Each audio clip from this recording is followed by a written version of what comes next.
Hey, what's going on, everybody? This is your boy, Pastor Jamel, and it is time for the Word.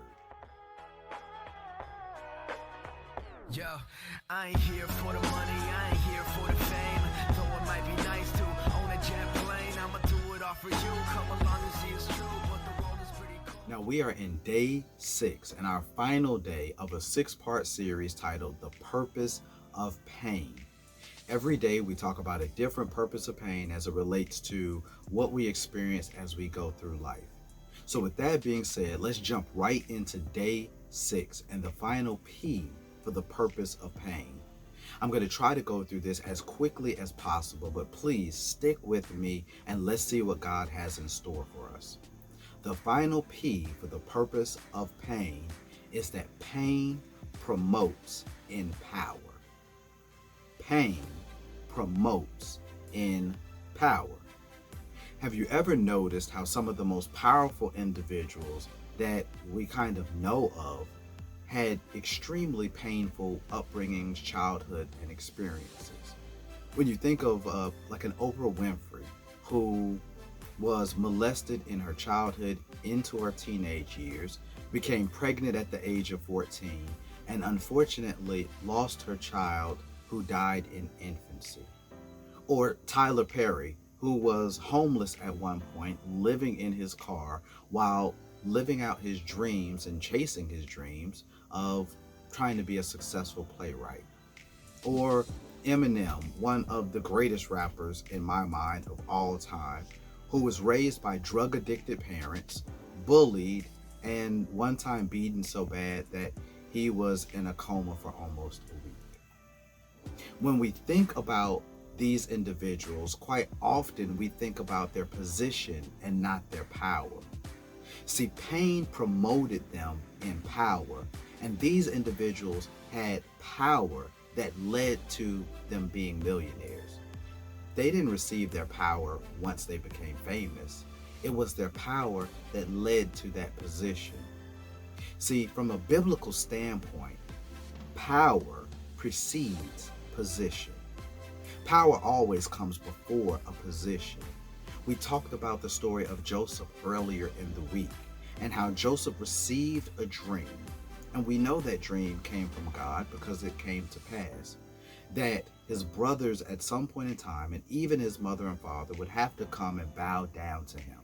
He received that power prior to his position. Even King David was anointed to be king long before he ever held the position. See, pain promotes in power.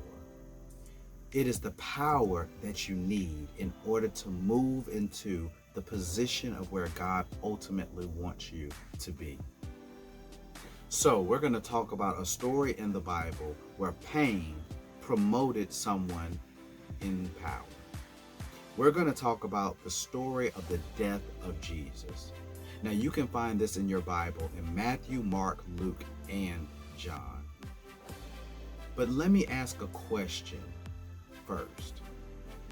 If the only thing that was required for Jesus to take on the sins of the world was his death, why did there have to be so much pain associated with his death? I mean, think about it like this. There were two other individuals that were crucified on Calvary with Jesus, and both of those individuals died. So the crucifixion in and of itself would have met the requirement of the death of Jesus. So why all of the emotional and physical pain? From a physical standpoint, Jesus was beaten at the hands of Pontius Pilate. He was punched in the face as he walked through the crowd. He was hit over the head with reeds and sticks, and he suffered a great deal of physical pain. Emotionally, this was a very public humiliation. I mean, to know that you are the Son of God and you came for the sins of the world, and then to see that there is a crowd that is calling for your crucifixion. Even in this crowd, they made a crown of thorns and placed it on his head. As he walked through the crowd, they spit on him and they mocked him. Even the two individuals that were also crucified on Calvary mocked him. So why the pain if the only requirement was his death? Why couldn't a boulder fall on Jesus, kill him like that, and then we were all saved? In the Garden of Gethsemane, when Jesus cried out to God and said, "If there be any other way, please let this cup pass from me." Jesus, knowing full well that his death was required for the sins of the world, when Jesus said, "Let this cup pass from me," was Jesus referring to his death, or was Jesus referring to the pain associated with his death? See, pain promotes in power. Everything that Jesus experienced in the moments before his death, and even his life prior to that, shaped him to promote him in power. See, prior to his crucifixion, Jesus was doing miracles, so he had power, and he was healing individuals, and he was feeding people and doing miracles, signs, and wonders. But that was the Jesus that walked the earth. But the Jesus that died on Calvary was able to get the keys to death, hell, and the grave. The Jesus that died on Calvary was able to take on and absorb the sins of the world as a sacrifice, not only for those living at that time, but for generations to come and for the earth forevermore. The Jesus that died on Calvary was able to be risen again in 3 days and then ascend to the right hand of the Father.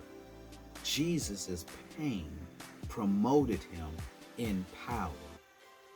See, if we allow pain to produce something in our lives, if we allow pain to prevent us from going down some different paths, if we allow pain to prepare us through a process, if we allow pain to punish us and correct us, if we allow pain to pay a price for us, then pain will ultimately promote us in power. Jesus was well aware of this. You know, my best friend said to me the other day that without death, there can be no resurrection. Pain promotes in power. You know, this whole series began because of my surgery. After my surgery, I was in a lot of pain, and on one particular night that I was kind of being a spoiled brat and acting like a big baby, I began to yell at God, "Why do I have to go through so much pain? Why does this have to hurt so bad? Why is life full of pain? Why did you even create pain?" And to my surprise, God answered that question. And he gave me a revelation that said, "You are out of surgery. And once you are out of surgery, you are considered to be in recovery." As a matter of fact, I'm still in recovery. But another definition and interpretation of recovery is getting back what belongs to you. Some of you all have gone through the pain of surgery, spiritual surgery, or emotional surgery. God had to cut some things away from you, or God had to put some things in you. There was some pain associated with surgery, but now you are in recovery. It is time for you to get back everything that is rightfully yours. There have been some people that have caused you pain, and it's been a public humiliation. Everybody in the family knows what happened. Everyone at the job is talking about what happened to you.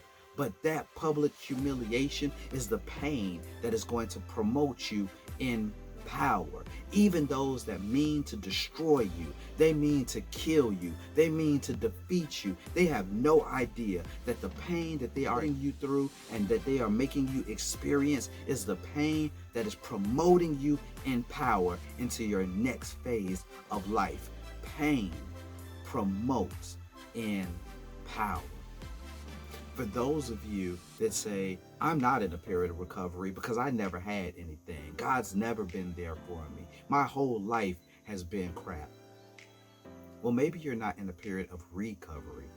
Maybe you're in a period of discovery. Maybe this is time for you to discover first that God never left you, that God was always right beside you, that God protected you in ways that you can't possibly imagine or know. Maybe it's time for you to discover the purpose of the pain in your life and to begin to walk in that purpose. Maybe it's time for you to discover who you really are and who you are called to be at this point in time in your life. Look, surgery is over. And yes, you're going to experience some pain, but that pain has a purpose. Stop trying to avoid it. Stop self-medicating. Stop running to drugs. Stop trying to get away from it. Allow yourself to go through the pain that has the purpose of promoting you in power. I pray that this has blessed you in some way. If you are in the midst of pain right now, I know that this series might not be for you. It's hard to hear what this is all supposed to be about when you're in the midst of pain. Even Jesus from the cross cried out, Father, Father, why have you forsaken me? Sometimes it's hard to see the end result when you're in the midst of it. But know that there is a purpose for your pain. And that pain promotes you in power. And power always precedes position. Allow yourself to go through the pain. Allow yourself to be promoted.